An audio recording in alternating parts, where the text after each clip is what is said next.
So hello বন্ধুরা, সবার দিন কেমন যাচ্ছে অবশ্যই কমেন্টে বলবেন। আর আজকে মিনি ব্লগটি হচ্ছে কম্পিউটার ক্লাসে বিদায় অনুষ্ঠান নিয়ে। বর্তমানে বাড়ি থেকে যাচ্ছি কম্পিউটার ক্লাসে। আমাদের ফাইনাল পরীক্ষা হচ্ছে শুক্রবারে এবং আজকে রেজিস্ট্রেশন কার্ডও আনবো, প্লাস বিদায় অনুষ্ঠানও হবে। আমি কিন্তু বাড়ি থেকে কম্পিউটার ক্লাসে যাওয়ার ভিডিও অনেক করেছি, আর আমি ভিডিও করতে করতে বিরক্ত হয়ে গেছি। কম্পিউটার সেন্টারে চলে এসেছি, আর এখানে আসার পর দেখি সবাই চলে এসেছে আর অনুষ্ঠান শুরু হয়ে যাচ্ছে। I'm sorry, but don't wanna talk.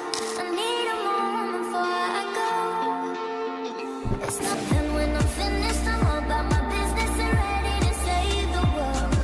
I'm taking আমাদের এই অনুষ্ঠানে ছোট্ট করে খাবার আয়োজন করা হয়েছে, সেটা হচ্ছে কেক এবং বিরিয়ানিটি পার্সেল করে দেওয়া হচ্ছে এবং এর সাথে দেওয়া হচ্ছে আমাদের অ্যাডমিট কার্ড, যেটা পরীক্ষার জন্য খুবই ইম্পর্টেন্ট। অনুষ্ঠানটি এখানে শেষ হয়ে গিয়েছে, তার সাথে আমার ভিডিও টপিকটি শেষ হয়ে গিয়েছে। তার মানে আজকে ভিডিও এখানে সমাপ্ত হচ্ছে। দেখা হবে আবার নেক্সট মিনি ব্লগে। আর হ্যাঁ, যাওয়ার আগে চ্যানেলটি সাবস্ক্রাইব করে যান।